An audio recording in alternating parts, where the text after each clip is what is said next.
नमस्कार स्टूडेंट्स, कैसे हो सभी? I hope you are fine. और आज इस लेक्चर में डिस्कस करने वाले हैं what is the meaning of subspace. इस लास्ट लेक्चर में हम लोगों ने पहले से ही पढ़ के जा चुके हैं हम लोग कि वेक्टर स्पेस क्या होता है, कौन कौन से ऐसे पॉइंट्स है जो हमें ध्यान रखने हैं वेक्टर स्पेस पढ़ने से पहले, और वेक्टर स्पेस के अंदर किस तरीके के सिंबल्स का यूज होता है, और कैसे कोई भी आपका सेट या कोई भी स्पेस वेक्टर स्पेस बनता है। उस सारे रूल्स, उन सारे 10 के 10 रूल्स के बारे में हमने बात की थी। उसी से मिलता जुलता एक छोटा सा टॉपिक निकल करके आता है, सब स्पेस क्या होता है, और उसके बाद शॉर्ट डेफिनेशंस हैं कि प्रॉपर और इम्प्रॉपर सब स्पेस को किस तरीके से हम डिफाइन कर सकते हैं। तो वेलकम टू गेट स्मैशर्स, मेरा नाम है अंकित अरोड़ा। बिना किसी देरी के शुरू करते हैं। देखो, सबसे पहली बात तो मैं फिर से हर वीडियो के अंदर एक ही चीज आपको शो करता हूं, जो कि है ये हमारा प्रॉपर्टीज का पेज। यानी कि अगर मुझे किसी भी सेट को या किसी भी स्पेस को वेक्टर स्पेस प्रूव करना है with internal and external operations, तो हमें इन 10 रूल्स को फॉलो करना पड़ेगा for internal and for external, जो हम पहले बात करके जा चुके हैं।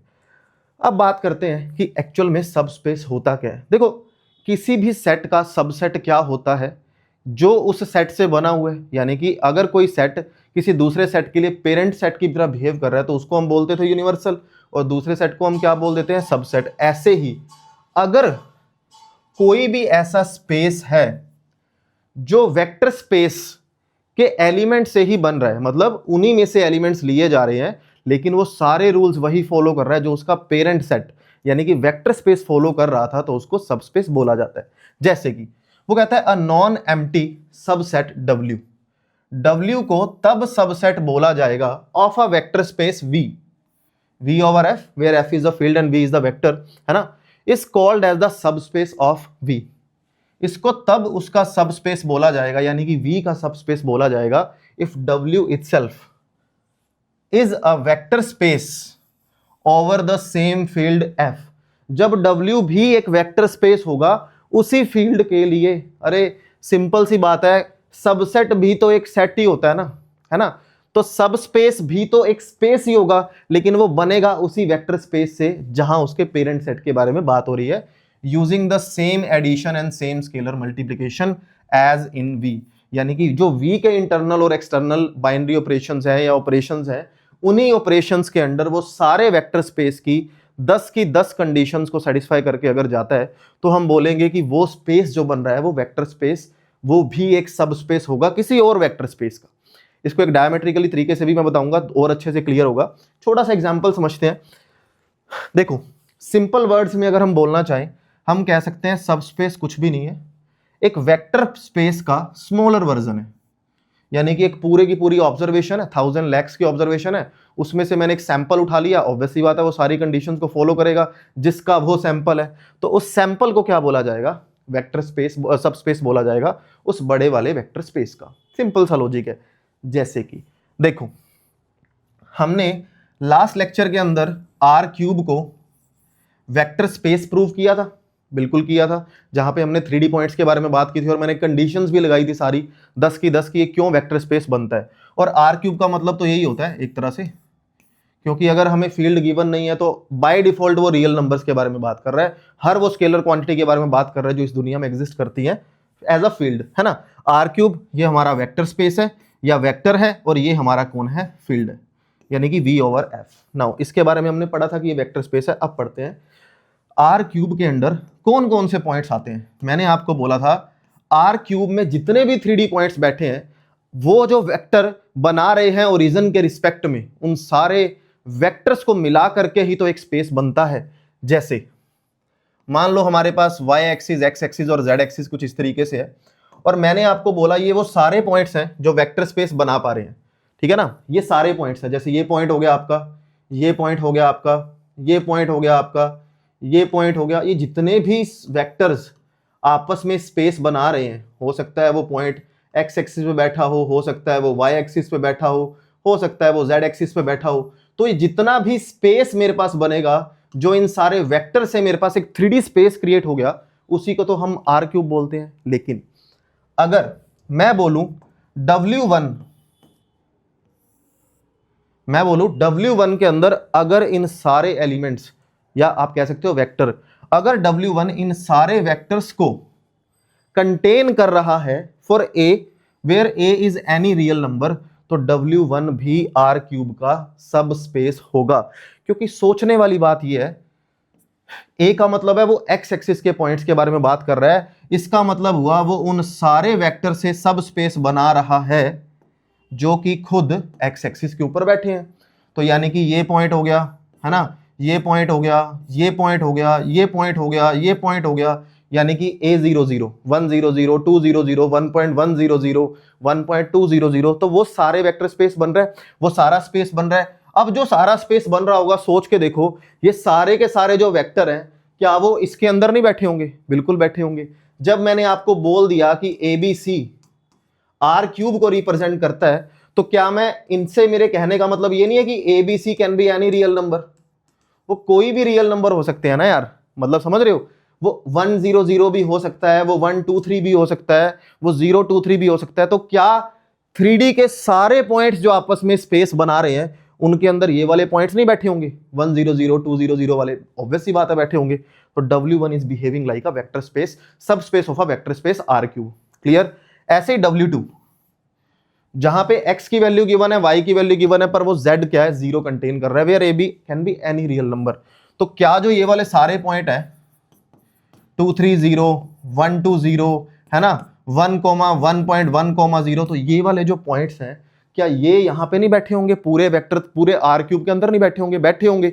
इसका मतलब W1 और W2 खुद एक सब स्पेस हो गए किसके? R³ के। तो W1 represent the x axis in R³, क्योंकि सारे एक्सिस से, एक्स एक्सिस पे जो बैठे हैं, जितने भी पॉइंट्स बैठे हैं, उनके पोजीशन वेक्टर या वेक्टर से ही जो स्पेस बन रहा है, उसी को तो हम W1 बोल रहे हैं। और ऑब्वियस सी बात है वो R³ के अंदर एग्जिस्ट तो कर ही रहा होगा, है ना।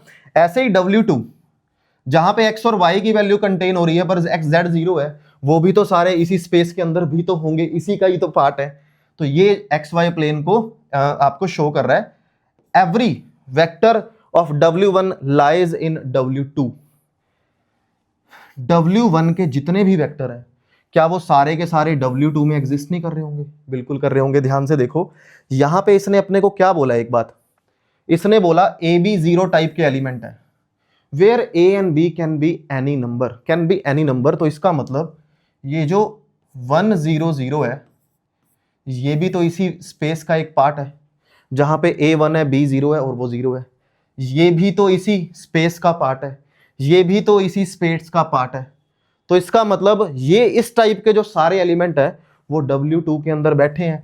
इसका मतलब W1 खुद W2 के सब स्पेस की तरह बिहेव कर रहा है, क्योंकि वो उसका सबसेट है और वो सारे के सारे वेक्टर स्पेस के रूल्स को फॉलो करेगा, 10 रूल्स को, तब जाके वो सबस्पेस बोला जाएगा।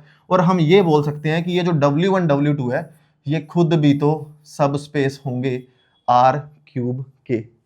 समझ आ रहा है?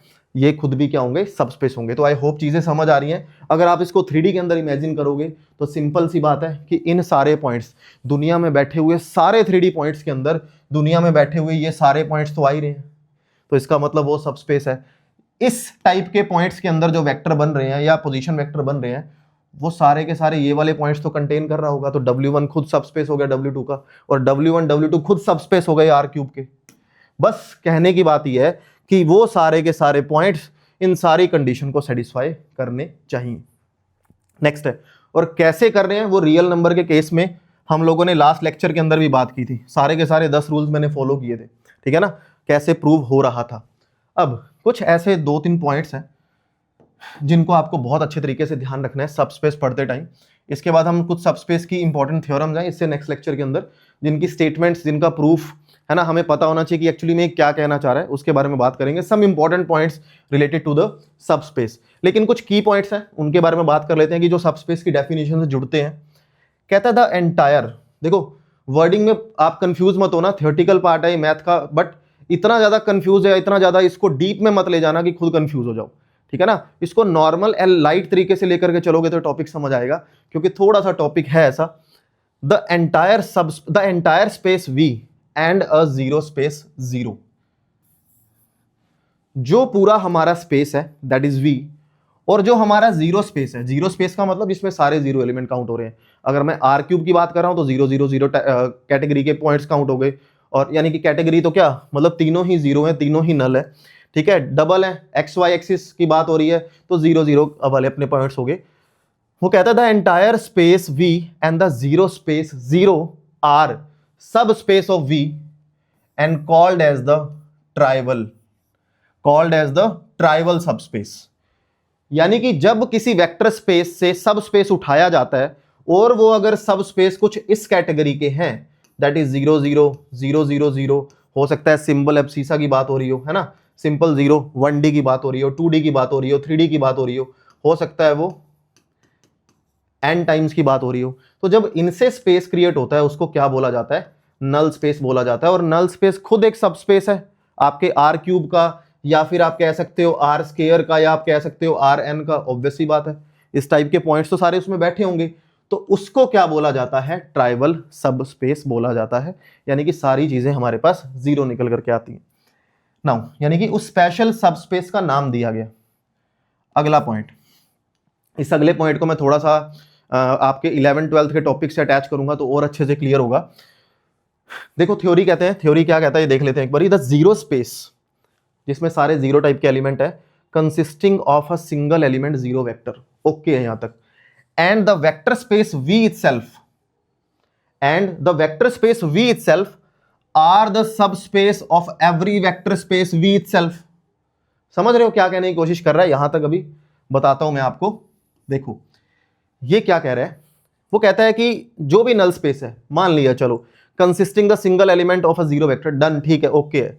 And the vector space V itself, जो V खुद वेक्टर स्पेस है, ठीक है ना, जो V खुद वेक्टर स्पेस है वो खुद सबस्पेस है खुद का। V खुद सबसेट होगा ना V का। जब हमने क्लास 11th के अंदर सेट्स चैप्टर पढ़ा था तब हमने एक डेफिनेशन पढ़ी थी। क्या डेफिनेशन थी? हम कहते थे सबसेट किसको बोला जाता है? A subset is a set which containing all the elements of the second set. जहां पे फिर B को हम पेरेंटल सेट यानी कि यूनिवर्सल के बारे में बात करते थे अकॉर्डिंग टू द एग्जांपल, जहां पे हमने बोल दिया A जो है वो सबसेट है B का। लेकिन हमने सबसेट के बारे में एक और चीज पढ़ी थी, हर एक सेट खुद का भी तो सबसेट होता है। यानी कि मैं इसको ऐसा भी तो बोल सकता हूं कि 1 इज सबसेट ऑफ इटसेल्फ, बोल सकता हूं ना, जब मैं इक्वालिटी काउंट कर रहा हूं। वही कह रहा है, वो कहता है कि खुद एक vector space over any field जिसके बारे में बात हो रही है वो खुद के लिए भी तो सब स्पेस काउंट होगा ही होगा। ऑब्वियस सी बात है। क्लियर हुई बात अब ये? And are called as the improper subspaces. इनको इम्प्रॉपर सब स्पेसिस बोला जाता है। और बाकी बचे हुए जितने सब स्पेस हैं उनको प्रॉपर सब स्पेस बोला जाता है। मैं इसको एक सिंपल एग्जांपल से आपको समझाता हूं, आपको और अच्छे से जो है वो क्लियर होता हुआ नजर आ जाएगा। देखो जैसे मैं एक सेट के एग्जांपल से समझा रहा हूं, है ना, थोड़ा सा दिमाग में जल्दी बैठेगा ये क्या कहने की कोशिश कर रहा है। देखो मानो कि मैंने बोला कि एक सेट है मेरे पास जिसके पास 3 एलिमेंट है, 1 2 3, ठीक है ना, 1 2 3 3 एलिमेंट है। मुझे पता है ये जो सेट है सबसेट की डेफिनेशन को कब फॉलो कर रहा होगा, जब मैं कुछ ऐसा बोलूंगा कि अगर ये सेट वो सारे एलिमेंट्स को कंटेन कर रहा है जो किसी दूसरे सेट के अंदर बैठे हैं, तब इसको सबस्पेस बोला जाएगा। तो यानी सबसेट बोला जाएगा जिस कंडीशन में हम लोग कुछ ऐसा लिखते हैं, कुछ ऐसा लिखते हैं जैसे कि 1 2 3 और 4, ठीक है ना। क्या ये कि सारे एलिमेंट उधर बैठे हैं? बिल्कुल है। अब इस डेफिनेशन से एक बार कंपेयर करते हैं। वो कहता है जितने भी ऐसे सेट है ना are called as improper and other are proper. वो कहता है जितने भी ऐसे सेट हैं जहां पे वेक्टर खुद का ही सब स्पेस है उनको बोला जाता है इम्प्रॉपर। कैसे? देखो, क्या मैं 1 2 3 4 को ऐसा लिख सकता हूं 1 2 3 4? इसको क्या बोलते हैं? सबसेट। एक सेट खुद का भी तो सबसेट होता है, तो एक वेक्टर स्पेस खुद का भी तो सबसेट होगा। जिस वेक्टर स्पेस को हम किसी दूसरे उसी वेक्टर स्पेस का सबसेट बोल रहे हैं तो उसको क्या बोला जाएगा? इम्प्रॉपर। क्यों इम्प्रॉपर? क्योंकि प्रॉपर वर्ड का मतलब क्या होता है यार, सिंपल लैंग्वेज के अंदर प्रॉपर वर्ड का मतलब क्या होता है कि जो किसी से बन रहा है उससे छोटा होगा, ठीक है ना। कोई उसका पेरेंट है तो पेरेंट से तो वो छोटा होगा। लेकिन अगर मैं यहां पे ऐसा कुछ एग्जाम्पल लिख दूं, इज प्रॉपर सेट ऑफ 1 2 3 4। जहां पे इक्वालिटी का साइन हट जाता है, इसका मतलब जो इधर वाला सेट बैठा होगा ना, कंफर्म है वो उससे छोटा है, इक्वल नहीं हो सकता। जहां पे इक्वल हुआ वहां हम सबसेट का यूज करते हैं वर्ड का, या इम्प्रॉपर सबसेट का यूज करते हैं। जहां पे बिल्कुल छोटा होगा, कम से कम चाहे एक एलिमेंट ही छोटा क्यों ना हो, वहां पे किसका वर्ड यूज होता है? प्रॉपर का। तो प्रॉपर का मतलब है छोटा है तो छोटा ही रहेगा, लेकिन इम्प्रॉपर का मतलब है कि छोटा भी हो सकता है चलेगा, लेकिन इक्वल भी हो सकता है चलेगा। तो इसका मतलब यहां पे अब वो क्या कहने की कोशिश कर रहा है, एक ऐसा स्पेस जो खुद का सबसेट है, उस स्पेस को इम्प्रॉपर सबस्पेस बोला जाएगा, और बाकी बचे सभी को क्या बोला जाएगा? प्रॉपर, क्योंकि वो कंफर्म छोटे होंगे, वो उसके इक्वल नहीं हो सकते। आई होप की बातें आपको समझ आ रही होंगी। तो ये थोड़ा सा थियोरेटिकल पार्ट है सबस्पेस से रिलेटेड। इससे क्या डेफिनेशंस, क्या आपके की पॉइंट्स और रिलेट करते हैं इंपॉर्टेंट, उसके बारे में बात करेंगे। जितने भी यहाँ पे पॉइंट्स हमने पढ़े हैं वेक्टर स्पेस के, जितनी भी चीज़ें हमने पढ़ी हैं वेक्टर स्पेस से रिलेटेड पॉइंट्स पढ़े हैं, उसको आपको 1 बाय 1 बड़े प्यार से कवर अप करना है, और उसी प्रायोरिटी के अकॉर्डिंग कवर अप करना है जिस प्रायोरिटी के अकॉर्डिंग आपकी प्लेलिस्ट में अपलोड किए जा रहे हैं। बिकॉज ये टॉपिक कनेक्ट होता जाएगा हर एक लेक्चर से। आप चाहो कि 3rd लेक्चर आप देख लो, उसके बाद 1st 2nd स्किप कर दो, देन 4th, कि आपके टॉपिक तो आपका 5th है आपके चैप्टर के अंदर या आपके सिलेबस के अंदर, आपने 1st 2nd 3rd 4th नहीं समझ आएगा। आपको वेक्टर स्पेस के लिए ग्रुप थ्योरी पता होनी चाहिए, इतनी कि जितना वेक्टर स्पेस के अंदर नीड होने वाली है, ठीक है ना। तो सारी चीजें कनेक्ट होने वाली हैं। अगली वीडियो के अंदर मिलेंगे, कुछ नया सीखेंगे। Have a good day to all of you, bye bye.